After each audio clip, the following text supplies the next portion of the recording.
강할 때는 약하게 보이고 약할 때는 강하게 보인다. 적을 알고 자신을 알면 결과를 두려워할 필요가 없습니다. 당신의 계획은 밤처럼 어둡고 뚫을 수 없게 하고 당신이 움직일 때 벼락처럼 떨어지십시오. 혼돈 속에서도 기회는 있습니다. 승리한 전사는 먼저 승리한 다음 전쟁에 나가고 패배한 전사는 먼저 전쟁에 나가서 승리를 추구합니다. 적을 알기 위해서는 적이 되어야 한다. 장기간의 전쟁으로 이익을 얻는 국가의 사례는 없습니다. 당신의 부하들을 사랑하는 아들처럼 대하면 그들은 당신을 가장 깊은 골짜기로 따를 것입니다. 바닷물에 빠진 최고의 검조차도 결국 녹슬 것입니다. 기회는 잡을수록 배가 된다. 원표는 5개를 넘지 않지만 이 5가지의 조합은 들을 수 있는 것보다 더 많은 멜로디를 제공합니다. 적이 편안할 때 그들을 수고하게 만들면 배가 고프면 굶주리게 하고 정착하면 움직이게 합니다. 싸우고자 하는 자는 먼저 대가를 계산해야 한다. 강가에서 충분히 오래 기다리면 적의 시체가 떠다닐 것입니다. 자신을 알면 모든 전투에서 이길 것입니다. 100번의 전투에서 100번의 승리를 거두는 것은 기술의 절정이 아닙니다. 싸우지 않고 적을 제압하는 것이 기술의 절정입니다. 상대방에게 후퇴할 황금 다리를 건설하십시오. 형태가 없을 정도로 극도로 미묘해야 합니다. 소리가 들리지 않을 정도로 극도로 신비롭습니다. 따라서 상대방의 운명의 감독이 될 수 있습니다.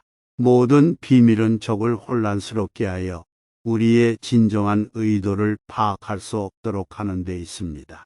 고대인들이 영리한 전사라고 불렀던 것은 승리할 뿐만 아니라 쉽게 승리하는 데 탁월한 사람입니다. 그를 깨우고 그의 활동 또는 비활동의 원리를 배우십시오. 그의 취약한 부분을 찾기 위해 자신을 드러내도록 강요합니다.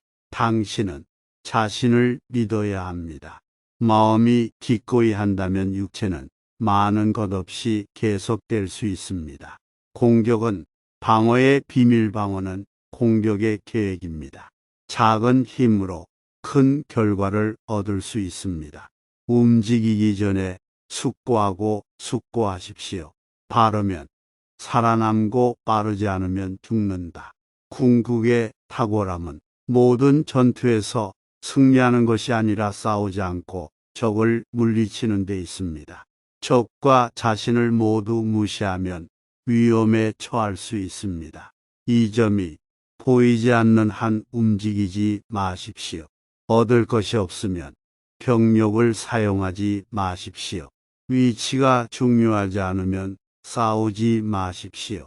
정의의 바퀴는 느리지만 잘 달립니다. 친구를 사랑하기는 쉽지만 때로는 배우기 가장 어려운 교훈은 적을 사랑하는 것입니다. 그의 세력이 통합되면 그들을 분리하십시오. 잃을 것이 없는 사람은 믿을 수 없습니다. 쉬운 동안 어려운 일을 계획하십시오. 작을 때 위대한 일을 하십시오. 그가 모든 곳에 지원군을 보내면 그는 모든 곳에서 약해질 것입니다. 적이 없는 곳에 있어야 합니다. 적은 당신에 대해 너무 많이 아는 친구입니다. 무질서는 질서에서 왔고 두려움은 용기에서 왔으며 약점은 힘에서 나왔습니다. 친구가 적과 친구라면이 친구와 어울리지 말아야 한다는 뜻입니다. 독이 섞인 설탕을 조심하십시오. 죽은 뱀 위에 앉은 파리를 조심하십시오. 전쟁의 악을 모르는 사람은 그 혜택을 알 수 없습니다.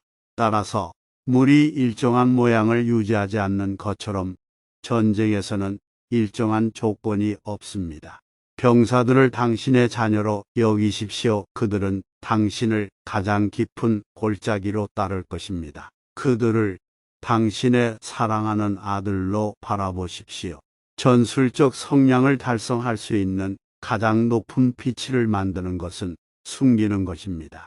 전술이 없는 전략은 승리로 가는 가장 느린 길입니다. 전략이 없는 전술은 패배 이전의 소음입니다. 적을 파괴할 필요는 없습니다. 그의 의지를 파괴하기만 하면 됩니다. 정맥에 피가 흐르고 머리에 뿔이 있는 모든 동물과 교전하면 공격을 받으면 싸울 것입니다. 당신의 결점에 대해 침묵하는 친구를 절대 믿지 마십시오.